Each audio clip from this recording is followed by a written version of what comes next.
Good morning everyone. Welcome back to agri. इसमें आज PYQ series का सेकंड लेक्चर है 2023, जिसमें मैं fruit science and general horticulture question solve कराएंगे।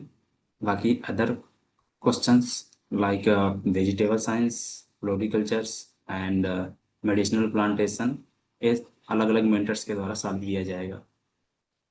सो introduce myself, Mukesh Kumar. I am Mukesh Kumar. I have completed under graduation from Acharya Narendra University of Agriculture and Technology, Ayodhya, Uttar Pradesh.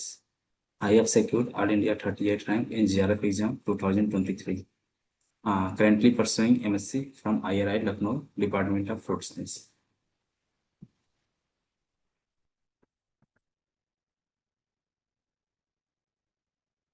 Let's start questions. Yeah, first question is choose the right sequence, decreasing order. Choose the right sequence about India share the following fruit. India share following fruit in global food productions. इसको क्या होगा, इनको sequence में करना है और decreasing order में करना है। कौन सा फूड सबसे ज्यादा इंडिया में शेयर करता है उसको सबसे लास्ट में रखना है। यानी जो सबसे ज्यादा इंडिया में शेयर करता है वो मैंगो करता है, यानी मैंगो डिक्रीजिंग ऑर्डर में रखना है। मैंगो, देन आपका बनाना, देन आपका सिट्रस, देन ग्रेप्स। देखिए इसको डिक्रीजिंग ऑर्डर में किए हैं, मैंगो सबसे ज्यादा है लेकिन इसको जो सिंबल दिखा रहा है डिक्रीजिंग ऑर्डर में दिखा रहा है। मैंगो है, देन बनाना है, देन सिट्रस है, देन ग्रेप्स। यानी सबसे कम जो फ्रूट का शेयर होता है ग्लोबल प्रोडक्शन में वे ग्रेप्स का होता है, सबसे ज्यादा मैंगो का होता है। तो ग्रेप्स जो है इसको ग्रेटर माना गया है। तो इसका जो राइट ऑप्शन होगा A, C, sorry A, B, C, D. A, B, C, D. First is the right option. Next question. Improper filling physiological disorder of banana is due to deficiency of. इसमें पूछा गया है कि बनाना में जो bunch की improper filling होती कौन से न्यूट्रिएंट की डिफिशियंसी से होता है। तो इसमें जो पोटेशियम होता है, इसलिए बोला जाता है कि बंच हार्वेस्टिंग से पहले या बंच हार्वेस्टिंग के टाइम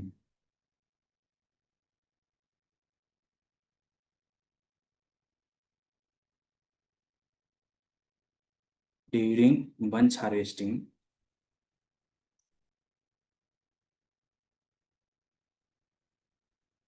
बंच हार्वेस्टिंग या बिफोर बंच हार्वेस्टिंग कैल्शियम का स्प्रे करते हैं। तो जिससे क्या होता है कि बनाना में जो इम्प्रॉपर फीलिंग होता है डिसऑर्डर का वे इम्प्रूव हो जाते हैं। तो B option is right. Next question. There are given two statement, one is assertion and other is reason. So assertion, nuclear embryony has a major obstacle in citrus breeding. Yes, this is right. Why nuclear embryony is major obstacle in breeding citrus breeding? Because nuclear embryony produce two type progeny. Okay. Nuclear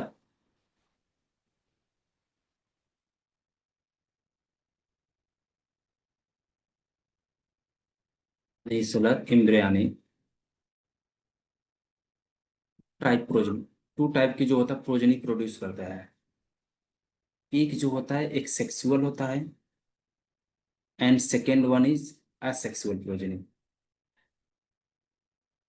जो sexual progeny होते हैं ये क्या होता है degenerate हो जाते हैं। आगे चल के जो सेक्सुअल प्रोजनी होता है ये डीजेनरेट हो जाते हैं जबकि एसेक्सुअल प्रोजनी होता है जो सर्वाइव करता है। और जो असेक्सुअल प्रोजनी होता है यही आगे चल के सर्वाइव करता है। और आपको पता है कि असेक्सुअल प्रोजनी जितने भी होते हैं वे ट्रू टू टाइप होते हैं, ट्रू टू टाइप, जो कि ब्रीडर के लिए आवश्यक नहीं है। ब्रीडर को क्या चाहिए? वेरिएशन चाहिए। ब्रीडर को वेरिएशन चाहिए। जब वेरिएशन प्लांट में दिखेगा तभी ब्रीडर क्या होता है? सिलेक्शन करेगा। जब वेरिएशन नहीं दिखेगा तो सिलेक्शन नहीं कर पाएगा। इसलिए असेक्सुअल प्रोजनी, क्योंकि न्यूक्लियर एम्ब्रियोनी से जो भी प्रोजनी प्राप्त होता है वे असेक्सुअल होता है। और असेक्सुअल प्रोजनी क्या होता है? ये ट्रू टू टाइप होता है, जो कि इनमें वेरिएशन नहीं होता है। ये मेजर ऑब्स्टेकल है न्यूक्लियर ब्रीडिंग इन सिट्रस में। क्योंकि कोई भी ब्रीडर हो उनको सिलेक्शन करने के लिए उनको वेरिएशन पॉपुलेशन में दिखना चाहिए। तो यानी first statement assertion is true है। हाँ, अब रीजन क्या बोल रहा है? Nuclear Embraer arise from somatic cells of the nucleus. They are asexual progeny which and not required by the breeders.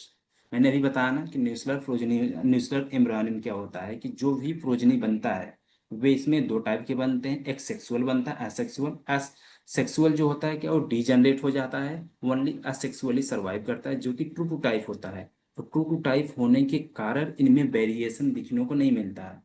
जब वेरिएशन नहीं मिलता तो ब्रीडर उसको सिलेक्शन नहीं कर पाता। इसलिए ए ब्रीडर के अकॉर्डिंग इस ठीक नहीं है, यानी रीजन भी ट्रू है।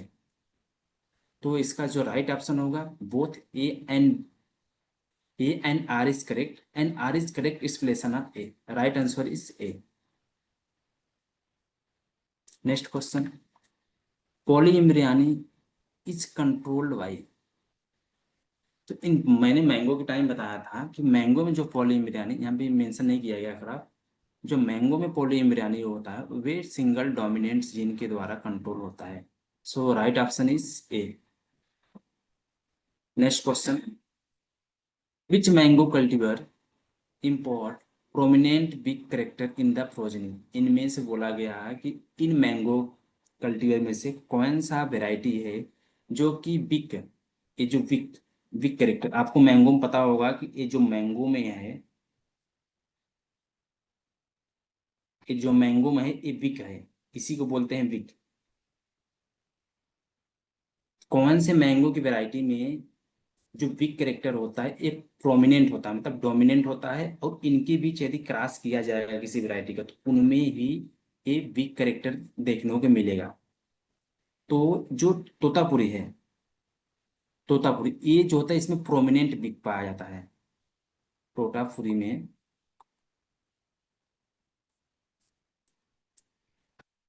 वीक कैरेक्टर पाया जाता है जब तोतापुरी को किसी अदर पेरेंट के साथ क्रॉस कराया जाता है। मान लीजिए कोई एक वैरायटी है, सपोज दैट ए मंजीरा वैरायटी है, मंजीरा variety,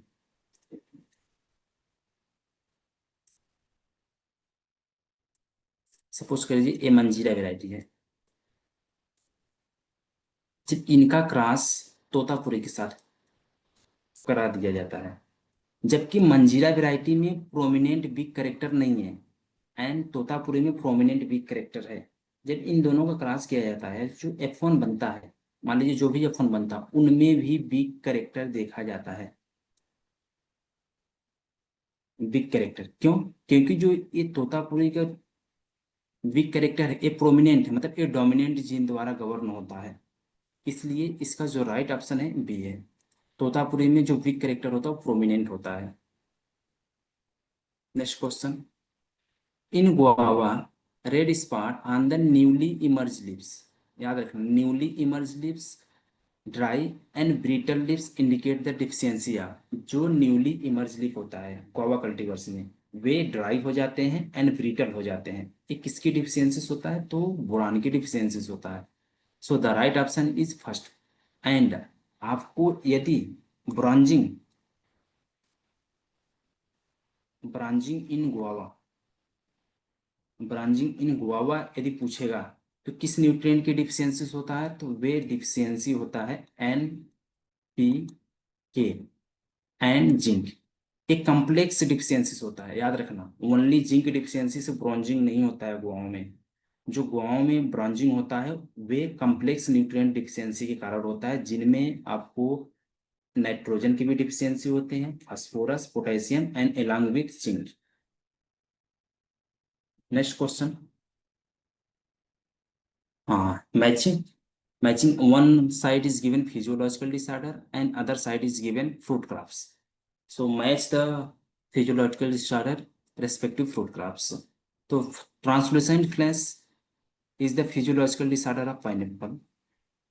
Internal breakdown is the physiological disorder of pomegranate. Gush flesh is the physiological disorder of banana. Girdle necrosis is a physiological disorder of mango. So the right option is A, second, B, third, C, fourth, and D, first. So the right option is B. Next question. Again, matching. Match the following questions. So one side is given variety name and other side is given fruit crops. So Arca Majesty is the variety of grapes, and Fulea Recta is the variety of pomegranate. Arca Mullea is the variety of guava, and Manjira is the variety of mango.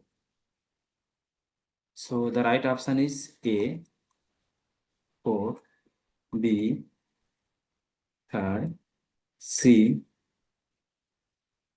second, and D, first. Fourth, third, second. So the right option is first, A. एक मिनट, sorry sir, fourth, third, हाँ ठीक, right option is first. Next question. The grape vine flower are borne in cluster or panicle. इसमें बोला गया है कि जो ग्रेप की वाइन होते हैं, जैसे मान लीजिए एक ग्रेप की वाइन है, तो कितने नोट से इनमें पेनिकल आना स्टार्ट हो जाता है। ये जो ग्रेप की वाइन है तो कितने मतलब नोट से पेनिकल या क्लस्टर आना स्टार्ट हो जाता है, तो 3 to 5 नोट्स, बेसल से 3 to 5 नोट्स पे इनमें फ्लावरिंग एंड फ्रूटिंग आना स्टार्ट हो जाता है। मान लीजिए फर्स्ट है, सेकेंड है, थर्ड, फोर्थ, ये तो 3 to 5 जो बेसल नोट्स होते हैं, यहाँ से इनमें पेनिकल आना स्टार्ट हो जाता है। So the right option is B. Next question. There are given 2 statement. Statement first is dwarfing interstalk in apple are used to avoid the undesirable root system of dwarfing root stocks. Yes, this statement is true because जितने भी dwarfing root stock interstocks हैं, dwarfing interstock in apple, मान लीजिए कि ये Apple का सियान है, सियान सूट, एंड एप्पल का इंटरस्टॉक है,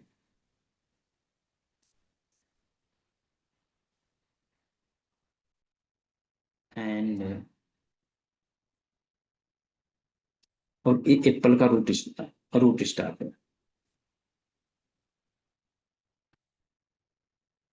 जब इनमें जब क्या होता है कि इनमें रूट स्टॉक, मान लीजिए रूट स्टॉक अनडिजायरेबल है, तो ये मान लीजिए जो रूट स्टॉक है ये ड्वार्फ करेक्टर का तो है, ड्वार्फिंग नेचर का है, बट ये अनडिजायरेबल है, तो इनमें हम ड्वार्फिंग इंटर स्टॉक लगा देते हैं ताकि जो ये अनडिजायरेबल रूट स्टॉक का इफेक्ट जो होता है सियान पे ना दिखे। इस रूट स्टॉक का डायरेक्ट इफेक्ट इस सियान पे ना दिखे, इनको मतलब प्रिवेंट करने के लिए हम ड्वार्फिंग इंटर स्टॉक को बीच में लगाते हैं ताकि जो ड्वार्फिंग ए रूट स्टॉक है इसका इफेक्ट इस सियान सूट पे डायरेक्ट ना दिखे। तो first statement is true. And जो मैलस सिक्कीमेंसिस होता है is largely use inter stock for side purpose. जो मैलस सिक्कीमेंसिस होता है ये बहुत ज्यादा ड्वार्फिंग इंटर स्टॉक के रूप में यूज होता है, मतलब second statement is right. So the correct option is first, both statement are true. Next question. Match the following. one side is given physiological, one side is given disease name and other side is given indicator plants. So the Tristeza, first Tristeza disease indicator plant is Kaxi lime, and exocotic disease indicator plant is Rangpur lime.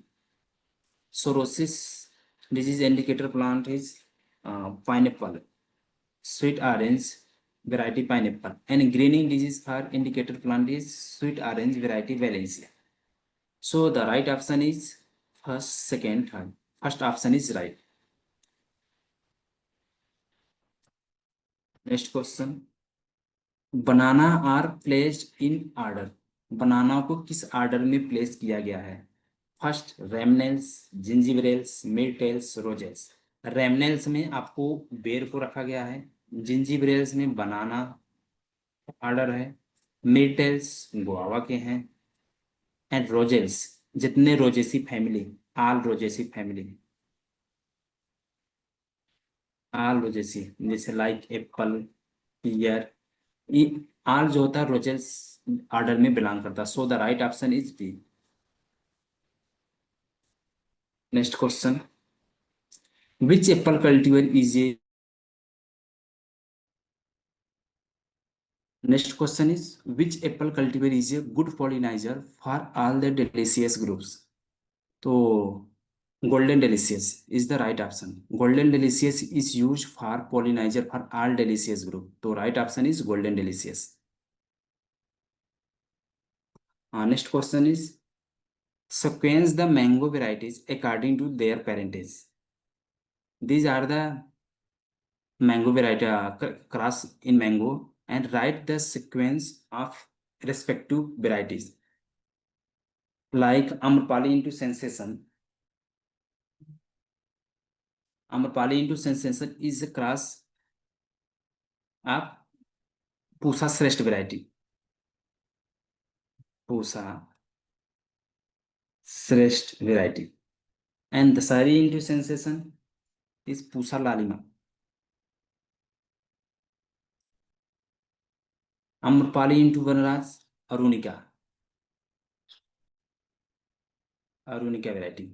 Amrpali into Lal Sundari, Pusa Pitambar.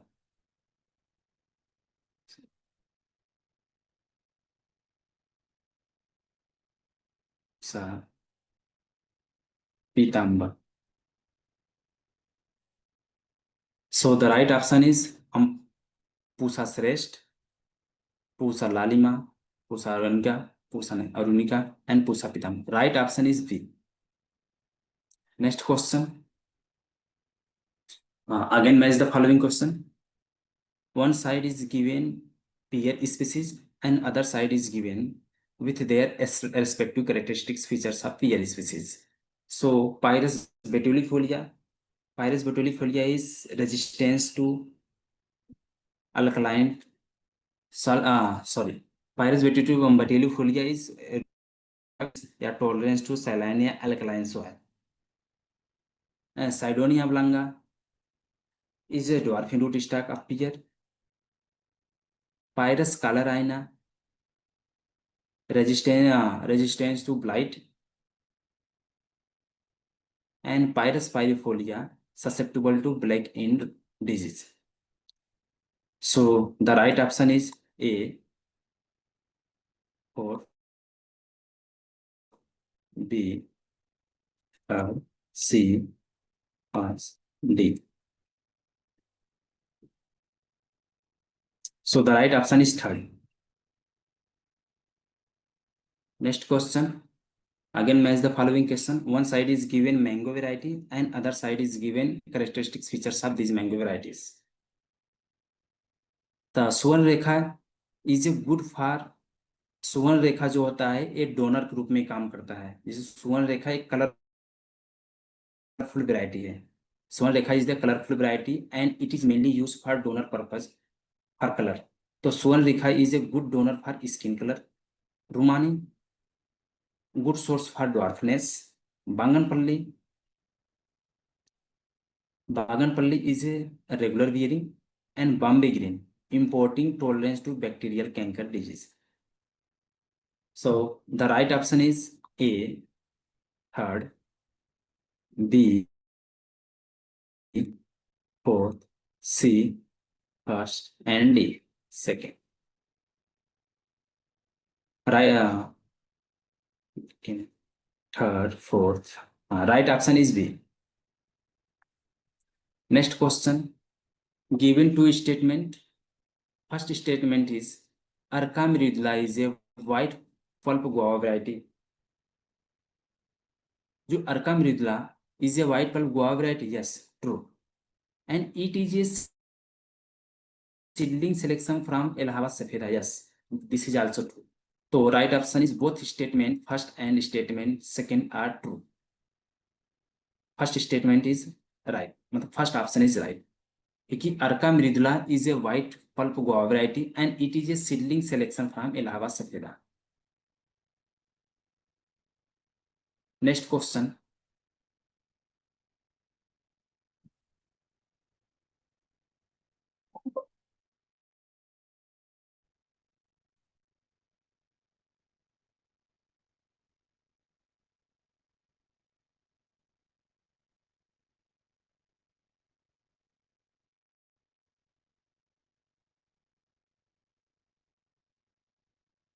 Next question is which Malus species is known as a Siberian crab apple?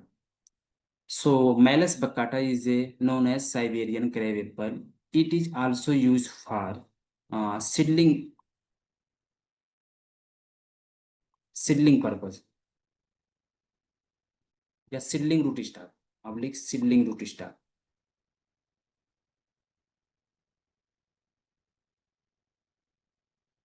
So the right option is first. Malus baccata is also known as a Siberian crab apple. Next question. Self-unfruitful cultivar of peach.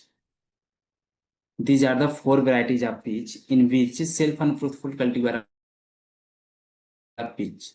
So JHL is the self-unfruitful variety. Other unfruitful variety of peach, JHL, July Alberta,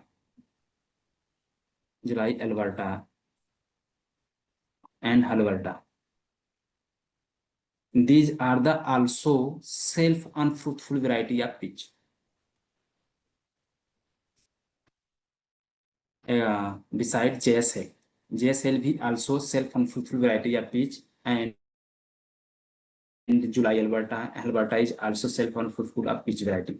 Next question. Which pineapple cultivar has spineless leaves and resistance to gummosis? So, smooth sand variety of pineapple is spineless leaves and resistance to gummosis. So, the right option is first. Next question. Given below two statements. One statement, Ambre is a cross between Red Delicious and Ambre. Yes, this is true. Ambre is a cross between Red Delicious and Ambre, right? The Ambre tree is very dwarf. No, it is not dwarf. This second statement is false. So the right option is first statement is true and second statement is false. Right option is C. Next question. Papaya hybrid free from typical papaya order. मतलब कौन से papaya hybrid है जो कि typical papaya order से free from होते हैं. This is the line of handbook questions. A to Z line of handbook question. Arka Prabhat and Arka Surya hybrid free from typical papaya orders. So the right option is A, B only. Because Arka Prabhat and Arka Surya is free from typical papaya order. This is also given in handbook. Next question.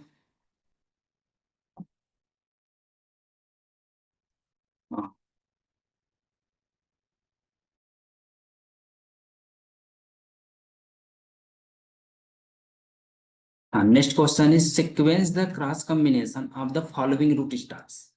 मतलब ये root stock के name दिए गए हैं और किन के बीच की क्रॉस करके कौन सा रूट स्टॉक डेवलप किए गए हैं.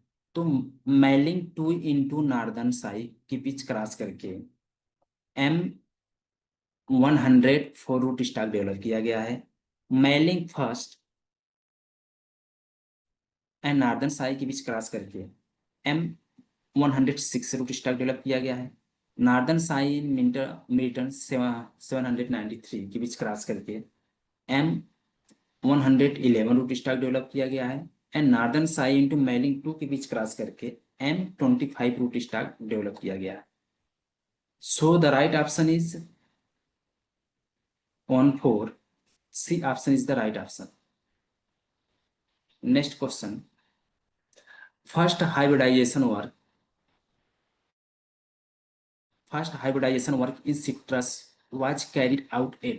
सबसे फर्स्ट टाइम जो हाइब्रिडाइजेशन वर्क है सिट्रस में कहाँ किया गया था? कुछ लोगों को मन में नागपुर, चैथाली ऐसा बता। नो, Kodur Andhra Pradesh is the first place where first hybridization in citrus work. So the right option is first. Next question. Match the following. Fleshy peduncle is the modified form of या edible part of. तो जो fleshy peduncle होते हैं एक कैसी Apple का होता है।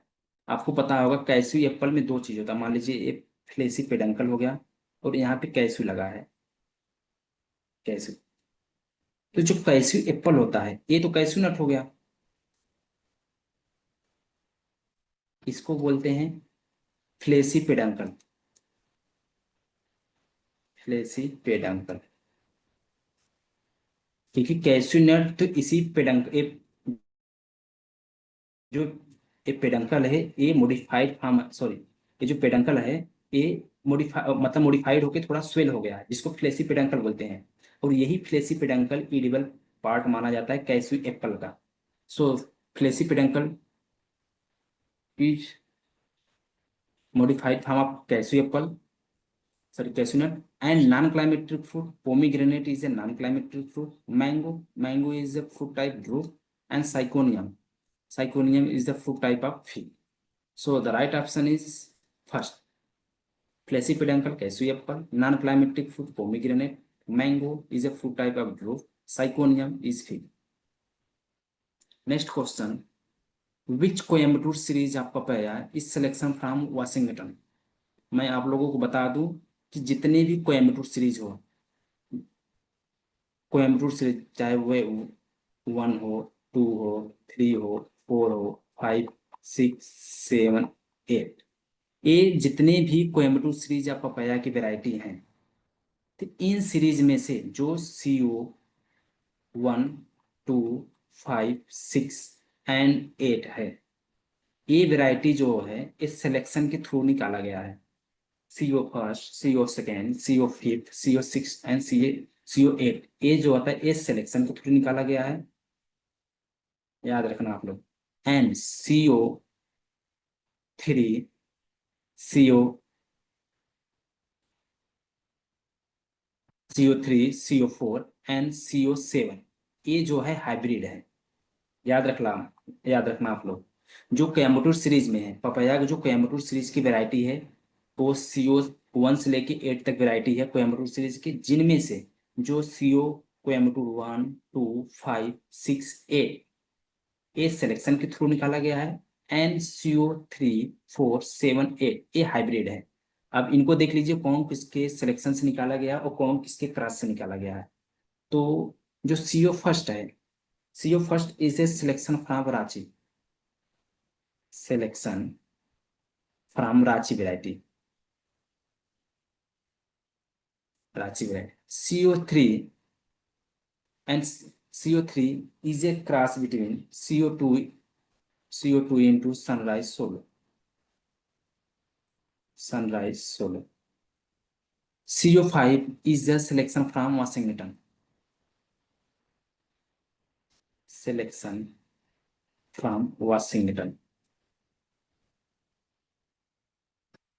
And CO7 is a cross between Kurg honeydew and CB 85.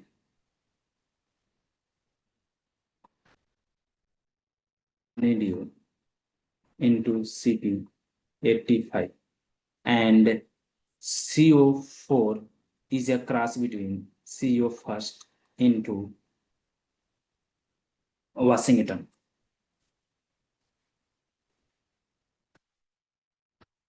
And CO6 is a selection from Pusa Majesty. Selection from Pusa Majesty. And CO8 selection from CO2. Selection from CO2. तो मैंने आपको बताया था कि जितने भी कोयम्बटूर सीरीज हैं sir CO1 से लेके 8 तक, उसमें 1, 2 एंड 5, 6, 8 ए सिलेक्शन के थ्रू निकाला गया है. देखिए CO first selection from Ranchi, CO second भी selection from local cultivator Ranchi से निकाला गया है. And CO5 selection from Washington. And CS6 selection from Pusa majesty. CO8 selection from CO2.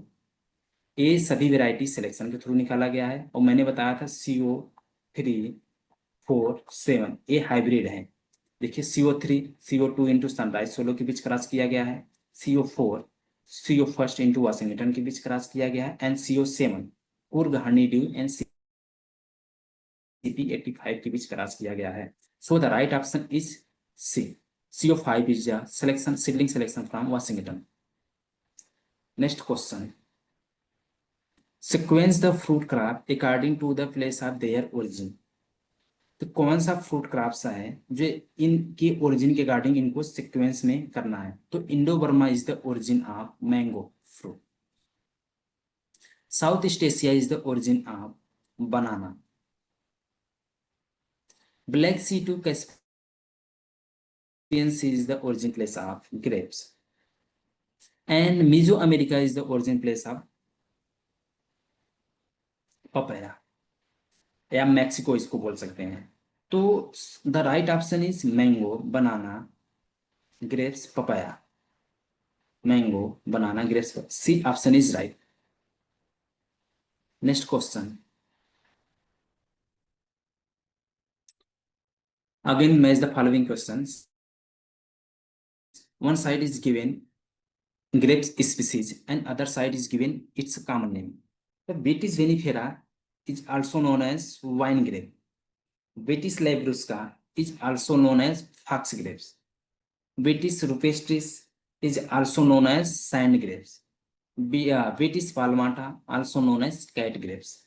So the right option is first, fourth, B, third, C, second, D, first.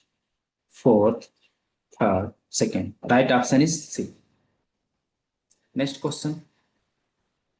The origin of und induced de novo adventitious roots in citrus. De novo adventitious root in citrus मतलब होता है कि root का जो formation होता है, इसमें पूछा गया है द ओरिजिन ऑफ उंड. जो भी de novo adventitious root system जब इंड्यूस होता है, मतलब जहां से निकलता है, तो वहां पे क्या होता है, उंड आ जाता है. उंड को इंड्यूस करने के लिए तो कौन सा मतलब इसमें ऑप्शन सुटेबल है. तो मैं आपको बता दूं जो de novo adventitious root system में सिट्रस होता है, इसका मतलब होता है formation of root in citrus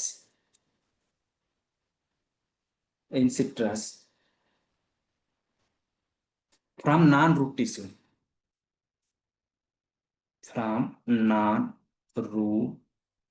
tissue, मतलब डी नोवे एडवेंटिटियस मतलब होता है formation of root in citrus from non root tissue like, जिसे लाइक लीफ हो गए, आपके बार्क हो गए, एंड आपकी स्टीम हो गए. जैसे आपको पता होगा कि जैसे सिट्रस का प्लांट है, जो रूट का फॉर्मेशन होता है वे रेडिकल द्वारा होता है. मतलब जैसे इसमें रूट का फॉर्मेशन यहाँ पे होता है. जब रूट का फॉर्मेशन इस रूट सिस्टम मतलब या रूट टिश्यू से ना होके उनके स्टेम से, उनके बार्क से इस इन सब साइड से यदि रूट निकलता है उसको डी एडवेंटिटियस बोलते हैं। तो उस डी एडवेंटिटियस रूट जब निकलता हो उसको उंड को कौन सा इंड्यूस करता है, तो bark and phloem, sorry bark and basal callus. क्योंकि रूट टिश्यू से, मान लीजिए सिट्रस प्लांट का जो रूट टिश्यू है ये नीचे वाला पोर्शन है, यहाँ से रूट इमर्ज ना होके, रूट कहाँ से इमर्ज होता है, या तो लिप से इमर्ज होगा, या तो बार्क से इमर्ज होगा, या फिर स्टेम से इमर्ज होगा। उनके रूट टिश्यू से रूट इमर्ज नहीं होता है, इसी को बोलते हैं डी नोवे एडवेंटिटियस। तो इसको इंड्यूस करने के लिए तो जो राइट ऑप्शन है इसमें bark and basal callus is the right option. Next question, or two statement are given, one is assertion and other is given reason. So assertion is germplasm can be preserved for longer period under cryopreservation at 296 degree Celsius, false। 196 degree Celsius पे store करके रखते हैं cryopreservation, यानी assertion is false। There is a minimum loss of genetic information through cryopreservation, yes. यदि cryopreservation में -196 degree Celsius, -196 degree Celsius पे कोई भी आप जर्म प्लाज्म स्टोर करके रखते हैं तो उनमें जेनेटिक लॉस बहुत कम होता है, यानी reason is true. So the right option is A is not correct but R is correct, D option is right. Next question, the calcium content in healthy plant range between, healthy plant में calcium content कितने होते हैं, कितने percent होते हैं। So the healthy plant में जो calcium content होते हैं वे 0.1 से, सॉरी 0.2 से 1% तक होते हैं, right option is C. Given two statement are given, one is assertion। Next question, two statement is given, one is assertion A and other is reason R। तो first is assertion A, making a notch below a bud by removing a wedge shaped piece of bark is known as nicking and it help in the formation of fruit bud, yes this is the right। why this is the right, because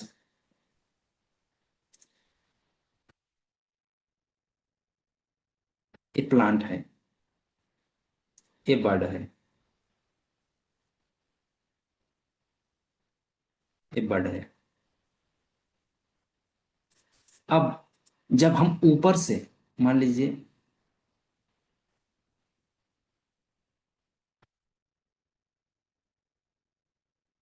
एक minute,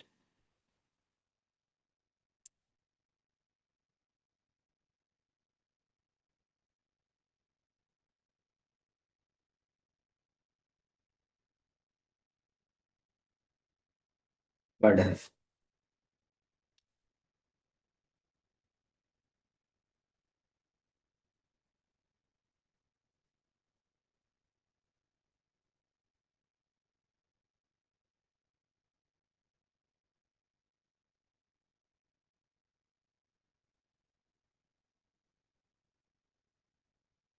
जब bird के ऊपर से हम B से बार को remove करते हैं, रिमूव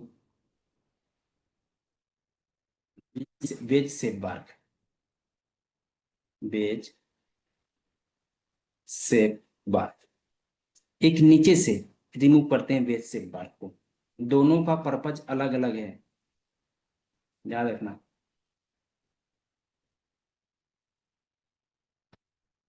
जब ऊपर, बिलो को एबो द बर्ड, मान लीजिए बर्ड है, जब एबो द बर्ड के ऊपर से हम वेज से बार को रिमूव करते हैं इसको बोलते हैं नाचिंग। जब बिलो बर्ड, ये मान लीजिए बर्ड के नीचे से बिलो बर्ड, जब हम वेज से बार को रिमूव करते हैं उसको बोलते हैं निकिंग। निकिंग, दोनों का पर्पज अलग है। जो निकिंग का पर्पज क्या होता है, फर्स्ट हम निकिंग की पर्पज बता रहे हैं। निकिंग की पर्पज, जैसे मान लीजिए ये लिप्स है,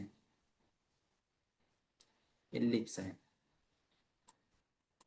जब हम निकिंग करते हैं, निकिंग जब भी करेंगे बिलो द बर्ड करते हैं, याद रखिए, यहाँ पे रखिए, जब भी निकिंग हम कर रहे हैं ये बिलो द बर्ड कर रहे हैं, यानी जो भी फूड मटेरियल बन रहे हैं, जब यहाँ पे हम निकिंग कर दिए तो यहाँ पे क्या होगा, ये ब्लॉक हो गया। तो जो भी फूड मटेरियल लिप्स के द्वारा बने हैं, लिप्स के द्वारा जो भी फूड मटेरियल बने हैं ये फ्लोएम के थ्रू नीचे आते हैं और यहाँ पे जहाँ पे निकिंग किया गया है यहीं पे आके स्टोर हो जाते हैं। जब यहाँ पे स्टोर हो जाते हैं, जो ये बर्ड है इनको प्रॉपर क्वांटिटी में फूड मटेरियल मिलना स्टार्ट हो जाता है, जिसके कारण क्या होगा, ये बर्ड आगे मतलब फ्रूट बर्ड डिफ्रेंसिएशन में हेल्प करता है। ये बर्ड क्या करता है आगे चल के फ्रूट बर्ड या जो भी बर्ड फार्मेशन में हेल्प करता है। और जबकि नॉचिंग का पर्पज क्या है, जो नाचिंग का पर्पज है, नाचिंग जब भी हम करते हैं, ये मान लीजिए बर्ड है और नाचिंग हम एबो द बर्ड करते हैं, एबो द बर्ड नाचिंग रिमूव करते हैं वेज शेप,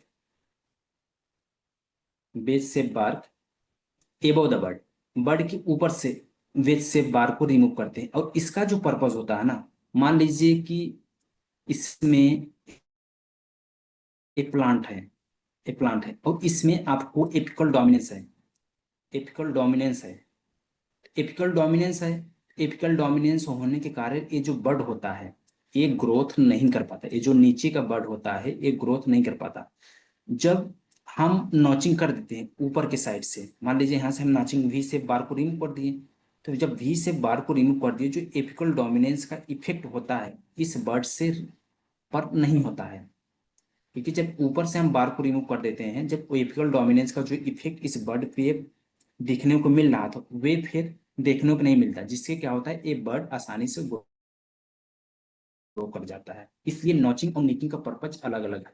इसमें देखिए making a notch below a bud by removing a wedge shape of piece of bark is known as nicking, it help in formation of fruit bud. मैंने बताया था ना कि below the bud, below the bud को बार को remove करना necking कहलाता है। और ये क्या करता है, एक फ्रूट बर्ड फॉर्मेशन में हेल्प करता है, जो कि first assertion is right. Nicking ensure accumulation of carbohydrate from the leaves to the bud which help in the formation of fruit, reason is right.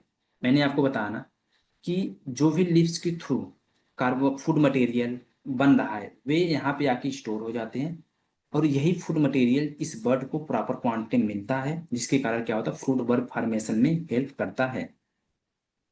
तो reason is also right, so the right option is both statement, both A and R is correct, and R is correct explanation of A. A option is right. Next question. Given below are two statement. Two statement are given. One is assertion and other is reason. So assertion is colonial selection followed by vegetative propagation is a major strategy for improvement of perennial fruit crops. Yes, this is right. इसमें ये कहने का है कि जितने भी perennial fruit crops हैं, जितने भी पेरेनियल फ्रूट क्रॉप्स हैं उनमें यदि एक बार करेक्टर फिक्स कर लिया, जैसे मान लीजिए ये हमारा कोई पेरेनियल फ्रूट क्रॉप्स ले लीजिए, कोई भी पेरेनियल फ्रूट क्रॉप्स, चाहे मैंगो ले लीजिए, गुआवा ले लीजिए, यदि इनमें कोई भी करेक्टर मैंने फिक्स कर दिया, करेक्टर यदि एक बार करेक्टर इनमें फिक्स हो गया तो इनमें बार बार हम वेजिटेटिव प्रोपेगेशन के थ्रू, जब बार बार वेजिटेटिव प्रोपेगेशन के थ्रू हम इसको मल्टीप्लाई करेंगे तो वे करेक्टर फिक्स होगा, चेंजेस नहीं होगा। यदि हम इसी फ्रूट को फिर सीड के थ्रू, मान लीजिए ए मैंगो का प्लांट है ए, हम कोई करेक्टर इसमें फिक्स कर दिए और फिर हमें नेक्स्ट ईयर में मैंगो प्लांट ग्रो करना, यदि हम इनके सीड के थ्रू, सीड के थ्रू कोई प्लांट ग्रो करते हैं तो उनमें वेरिएशन देखने को मिलता है। मैंने बताया था ऑलरेडी, यदि सीड के थ्रू से मान लीजिए मैंगो का प्लांट है और हमें मैंगो प्लांट ग्रो करना है, यदि या तो फिर हम इसके सीड को लेके आके ग्रो करें या तो फिर इनके वेजिटेटिव पार्ट को लेके यूज करें, तो सीड के थ्रू यदि हम नेक्स्ट प्लांट को ग्रो करते हैं तो इनमें वेरिएशन देखने को मिलता है। यदि वेजिटेटिव प्रोपेगेशन के थ्रू, अब मान लीजिए कि वेजिटेटिव प्रोपेगेशन के थ्रू हम इनका कटिंग ले आए, कटिंग ले आए और कटिंग को हम लगा दिए, तो कटिंग को लगाने पे कोई फ्रूट क्रॉप्स, ये मैंगो या कोई फ्रूट, यदि कटिंग लाए लगा दी, जैसे मान लीजिए गुआवा, गुआवा में हम स्टूलिंग लाए, उसको स्टूलिंग के थ्रू कटिंग को हम लगा दिए, तो कटिंग के थ्रू जो हम प्लांट लगाए हैं उनमें वेरिएशन देखने को नहीं मिलता, क्योंकि वे ट्रू टू टाइप है, एक क्लोनल सिलेक्शन है। क्लोनल सिलेक्शन का मतलब क्या होगा, कोई भी प्लांट पार्ट को लेके आओ और उसको दूसरी प्लेस पे लगा दो और उनसे यदि प्लांट कोई बन जाता है उसको बोलते हैं clonal selection. So the first option is assertion is right. A large genetic advance can be made in a single steps without multiple generation of seed propagation। यानी कि हमें कोई फ्रूट क्रॉप्स को ग्रो करना है, यदि मुझे कोई फ्रूट क्रॉप्स को ग्रो करना है तो सीड के थ्रू हम मल्टीपल जनरेशन तक ग्रो करेंगे, तब जाके हमें कोई फ्रूट मतलब प्रोपेगेशन। इससे मेरे कहने का मतलब है कि यदि सीड के थ्रू हम मल्टीपल जनरेशन तक ग्रो करेंगे, तब जाके हमें सिला मतलब प्लांट देखने को मिलेगा। और वहीं पे मान लीजिए एक ही प्लांट है और इनमें हम सिलेक्शन के थ्रू, कटिंग या फिर बडिंग के थ्रू हम इनसे काफी प्लांट को कम समय में बना सकते हैं एज कंपेयर टू सीडलिंग के थ्रू। तो रीजन यही बोल रहा है, a large genetic advance can be made in a single step without multiple generation of seed propagation required of seed propagated cultivar. जो सीड प्रोपेगेशन कल्टीवर्स हैं, जैसे papaya, papaya is seed propagate cultivars. तो seed के through हम उतने अच्छे quantity में plant को नहीं ग्रोथ कर सकते जितने अच्छे क्वांटिटी में हम क्लोनल सिलेक्शन या वेजिटेटिव प्रोपेगेशन के थ्रू कर सकते हैं। एक तो पहला प्रॉफिट ये है कि वेजिटेटिव प्रोपेगेशन के थ्रू करेंगे तो उनमें वेरिएशन देखने को नहीं मिलेगा, और जब हम सीड के थ्रू करेंगे उनमें वेरिएशन देखने को मिलेगा। इसलिए वेजिटेटिव प्रोपेगेशन में जो क्लोनल सिलेक्शन होता है वे बेस्ट माना जाता है। सो द इसका राइट ऑप्शन है both statement is true and R is correct explanation of A.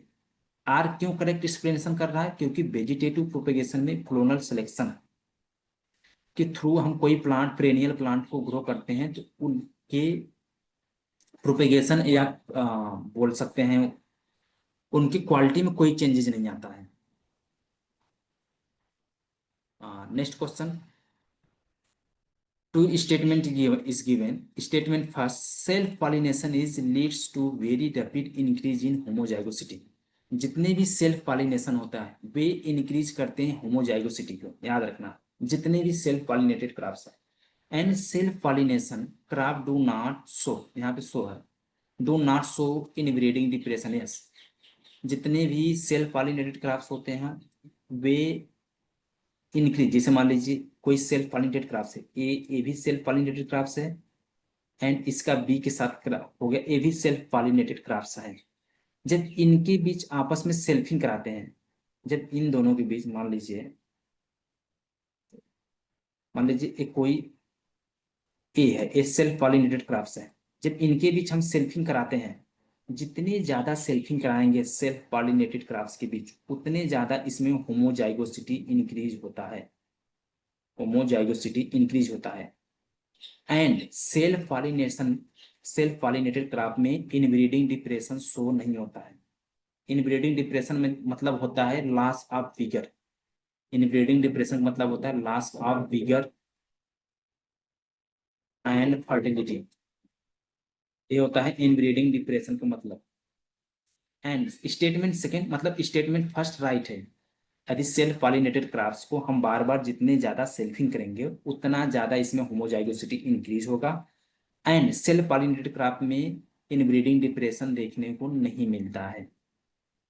Statement मतलब स्टेटमेंट फर्स्ट ट्रू है। स्टेटमेंट सेकेंड क्या होता है, जितने cross pollinated preserve and promote homozygous heterozygosity, जितने भी क्रॉस पॉलिनेटेड क्रॉप्स हैं उनमें हेट्रोजाइगोसिटी इंक्रीज होता है। मान लीजिए ए क्रॉप है, इनका क्रॉस करा दिए बी के साथ, तो इनमें जब क्रॉस करा देते हैं तो जो F1 बनता है ये हेट्रोजाइगस बनता है, हेट्रोजाइगस बनता है। और जितने ज्यादा हम क्रॉसिंग कराते हैं उतने ज्यादा हेट्रोजाइगस इंक्रीज होता है population. And so mild to severe inbreeding depression. और जितने भी क्रॉस पॉलिनेटेड क्रॉप्स हैं, याद रखना, जितने भी क्रॉस पॉलिनेटेड क्रॉप्स हैं उनमें यदि सेल्फिंग कराते हैं, जैसे मान लीजिए आप कैरेट ले लीजिए, कैरेट में सबसे ज्यादा इनब्रीडिंग डिप्रेशन देखने को मिलता है, सबसे ज्यादा इनब्रीडिंग डिप्रेशन कैरेट में मिलता है। जैसे मान लीजिए कैरेट एक क्रॉस पॉलिनेटेड क्रॉप्स है, यदि इनमें हम बार बार सेल्फिंग करते हैं, बार बार सेल्फिंग करते हैं, मान लीजिए एक कैरेट कोई वैरायटी है, मान लीजिए ए कैरेट की कोई वैरायटी है और आपको पता है कैरेट एक क्रॉस पॉलिनेटेड क्रॉप्स है, तो क्रॉस पॉलिनेटेड क्रॉप्स जब बार बार इनको हम सेल्फिंग करते हैं तो क्या होता है, जब कितनी जो जो भी क्रॉस पॉलिनेटेड क्रॉप्स हैं उनमें यदि हम बार बार सेल्फिंग करते हैं तो उनके क्या होता है, इनब्रीडिंग डिप्रेशन देखने को मिलता है। इसलिए बोला जाता है जितने क्रॉस पॉलिनेटेड क्रॉप्स हो उनमें इनब्रीडिंग डिप्रेशन देखने को मिलता है, except cucurbits. Cucurbits भी इनब्रीड क्रॉस पॉलिनेटेड क्रॉप्स हैं, बट इनमें इनब्रीडिंग डिप्रेशन देखने को नहीं मिलता, क्योंकि जो पहले के कुकर बिट्स थे वे पहले हर्माफ्रोडाइट नेचर के थे, अब एडवांस में मोनोसियस नेचर के हो गए हैं, इसलिए कुकर बिट्स में क्या होता है, इनब्रीडिंग डिप्रेशन देखने को नहीं मिलता और बाकी अदर में मिलता है। सो द स्टेटमेंट सेकेंड जो होता है ये भी राइट है कि क्रॉस पॉलिनेटेंट्स प्रोमोट करता है हेट्रोजाइगोसिटी एंड शो करता है inbreeding depression. Self pollinated crops increase करता है homozygosity and self pollinated crop में इनब्रीडिंग डिप्रेशन नहीं होता, यानी both statement are true. First statement option is right. Next question, calculate the number of plant in quincunx system planting in 1 hectare area when row to row and plant to plant distance is 10। इसमें पूरा row to row and plant plant जो distance है वो 10 metre का दिया गया है और स्पेसिंग आपको दिया गया है 1 हेक्टेयर। 1 हेक्टेयर में 10,000 वर्ग मीटर होता है। सो आपको क्विंकन सिस्टम से निकालना है। क्विंकन सिस्टम को आपको डायगोनल सिस्टम भी इसको बोला जाता है, क्विंकन सिस्टम डायगोनल सिस्टम। तो क्विंकन सिस्टम को जब प्लांटिंग निकालते हैं सबसे पहले आपको स्क्वायर सिस्टम से प्लांटिंग निकालना है। तो total number of plant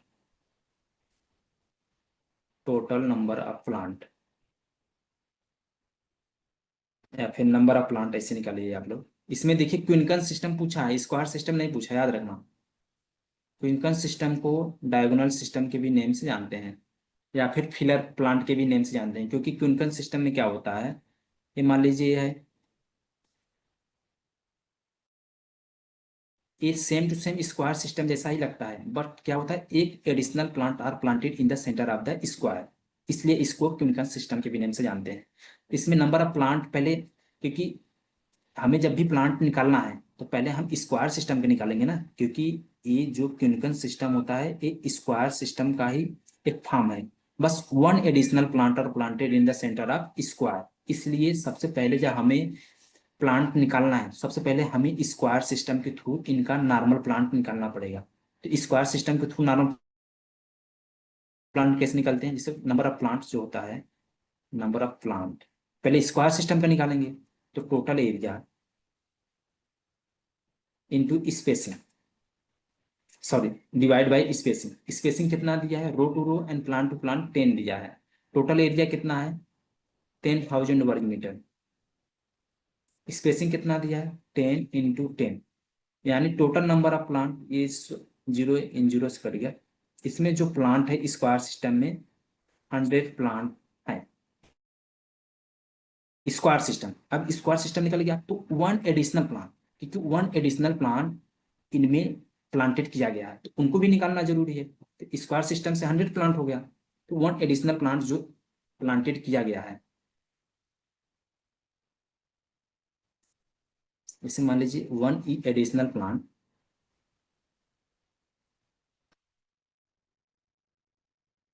planted किया गया है, इसको कैसे निकालेंगे। और आपको पता है कि टोटल एरिया कितना है, टोटल एरिया 10,000 वर्ग मीटर है।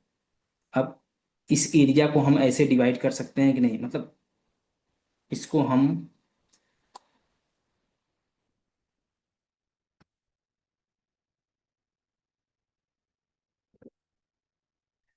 इस एरिया को हम इस भाग में डिवाइड कर सकते हैं, यानी 100 स्पेसिंग इधर रख देते हैं और 100 स्पेसिंग इधर रख देते हैं। क्योंकि 10,000 ही है, देखिए हम मैं इसको केवल डिवाइड किया हूँ आपको समझाने के लिए। 10,000 को हम 100 वर्ग मीटर में डिवाइड कर दिए। मान लीजिए इधर साइड में हमने 100 मीटर्स रख लिए और इधर साइड में भी 100 मीटर्स रख लिए। और आपको पता है spacing and plant to plant row to row spacing कितना है, प्लांट टू प्लांट 10 है एंड रो टू रो 10 है।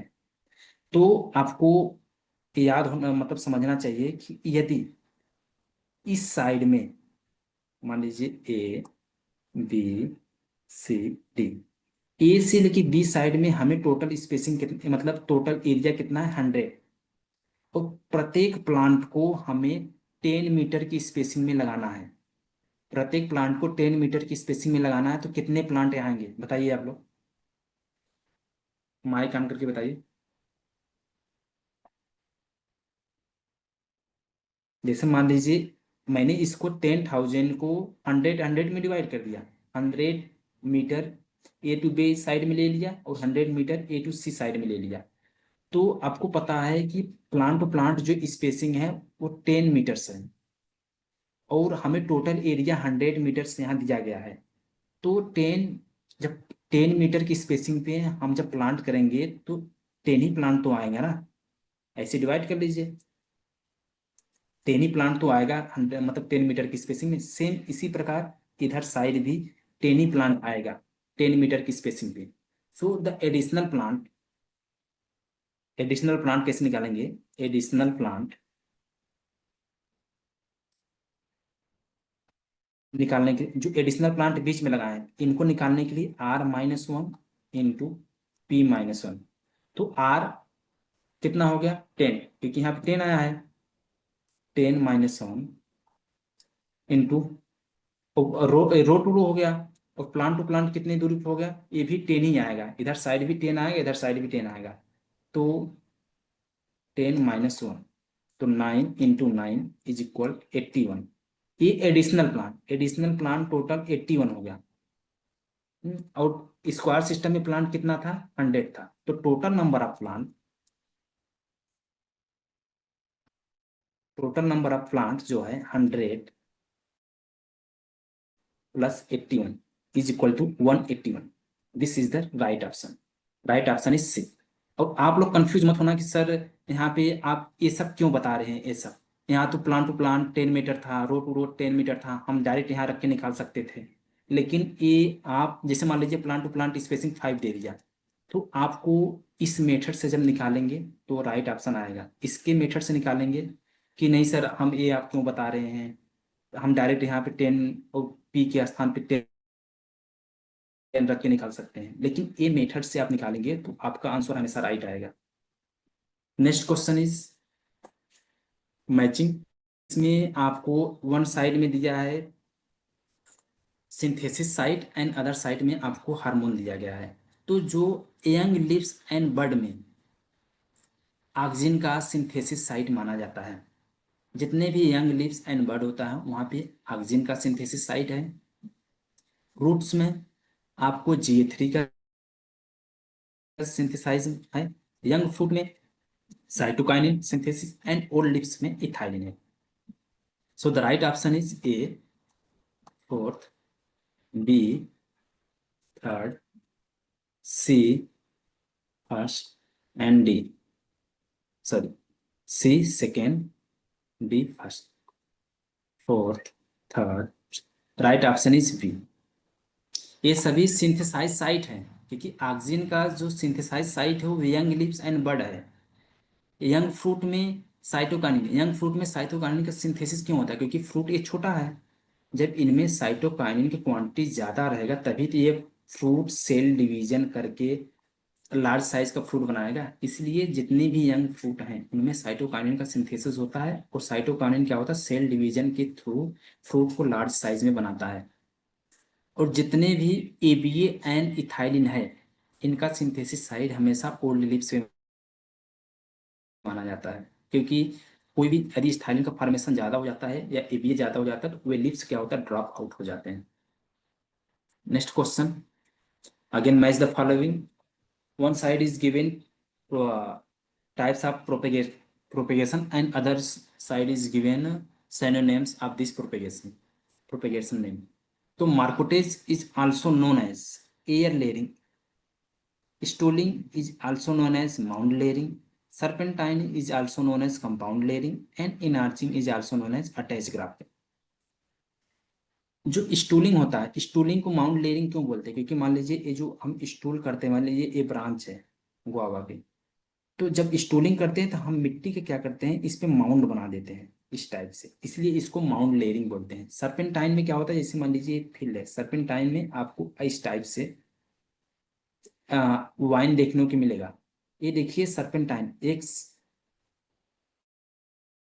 स्नेक, स्नेक से लिया गया सर्पेंटाइन। ये देखिए स्नेक के जैसा अप डाउन कर रहे हैं। इसी को कंपाउंड लेयरिंग बोलते हैं। इसमें कंपाउंड लेयरिंग क्यों बोलते हैं, क्योंकि यहाँ पर भी आप लेयरिंग कर सकते हैं, यहाँ पर भी आप लेयरिंग कर सकते हैं, यहाँ पर भी कर सकते हैं। जो जहाँ जहाँ पे जमीन से अटैच होता है, यहाँ से क्या होता है, यहाँ से रूट निकलना स्टार्ट हो जाते हैं, रूट यहाँ पे निकल जाता है। और यहाँ पे मान लीजिए बड है तो यहाँ से शूट निकलना स्टार्ट हो जाता है। तो मतलब एक साथ सर्पेंटाइन लेयरिंग में हम बहुत सारे लेयरिंग कर सकते हैं। जब यहाँ पे रूट हो जाता है तो इसको कट कर देते हैं, यहाँ पर रूट हो जाता है इसको कट कर देते हैं, इसी को बोलते हैं कंपाउंड लेयरिंग। इनार्चिंग में क्या करते हैं, इनार्चिंग में दो प्लांट को, जैसे मान लीजिए ये प्लांट है, तो एक प्लांट भी है ए बी, ये प्लांट को आपस में नया क्या करते हैं, अटैच कर देते हैं। जब एक दूसरे से ज्वाइंट हो जाता है तो नीचे वाले पोर्शन को इसको हटा देते हैं और ऊपर वाले पोर्शन से इसको हटा देते हैं, मतलब ये अटैच हो गया है, इसी को बोलते हैं अटैच ग्राफ्टिंग। तो इसका जो राइट ऑप्शन है, first is the right option. Next question, which irrigation system is use for area having water scarcity and salt problem. कौन सा इरिगेशन मेनली यूज होता है वाटर स्केर्सिटी एरिया में, सॉल्ट प्रॉब्लम एरिया में। तो drip application is mainly use for water scarcity and salt problem area. मान लीजिए कि पानी वाटर की जो है, वाटर की स्केर्सिटी ज़्यादा है, क्योंकि आपको पता है कि ड्रिप इरिगेशन जो होता है एक टारगेट एरिया में, टारगेटेड एरिया में ही पानी को सप्लाई करता है। यदि पानी की स्केर्सिटी है, वाटर की स्केर्सिटी है, तो उस टाइम पे क्या करेगा, ड्रिप इनके रूट सिस्टम के पास ही पानी को एप्लीकेशन करेगा। एंड जहाँ पे सॉल्ट प्रॉब्लम एरिया है, मान लीजिए ये प्लांट है, इस प्लांट को साइड में सॉल्ट प्रॉब्लम एरिया है, तो वहाँ पर भी ड्रिप के थ्रू यदि हम एप्लीकेशन करेंगे, तो ड्रिप के थ्रू जब एप्लीकेशन करेंगे तो वाटर का एप्लीकेशन यहाँ ना करके इसको रूट जोन में करते हैं, ताकि सॉल्ट प्रॉब्लम एरिया में कोई प्रॉब्लम ना आए। सो the right option is D. Okay, thank you आप सभी के लास्ट तक बने रहने के लिए। मैंने ऑलरेडी पीवाई की सीरीज 2024 का कंप्लीट डिस्कस कर लिया हूँ एंड 23 का कंप्लीट डिस्कस करा दिया हूँ। तो जिस भी व्यक्ति को जो भी रिकॉर्डेड लेक्चर देख रहे हैं, जिसको भी डाउट हो वो कमेंट सेक्शन में कमेंट कर देंगे, मैं उसका रिप्लाई दे दूंगा। और जिनको भी इस पीवाई की सीरीज का पीडीएफ चाहिए, आप दिए गए ये डिस्प्ले नंबर पे मैसेज करके प्राप्त कर सकते हैं। और जिनको भी हमारे इस हार्टिकल्चर कोर्स के बारे में कंप्लीट जानकारी चाहिए, तो आप इस नंबर पे दिए गए आप इस नंबर पे दिए गए कांटेक्ट करके कंप्लीट जानकारी ले सकते हैं। धन्यवाद।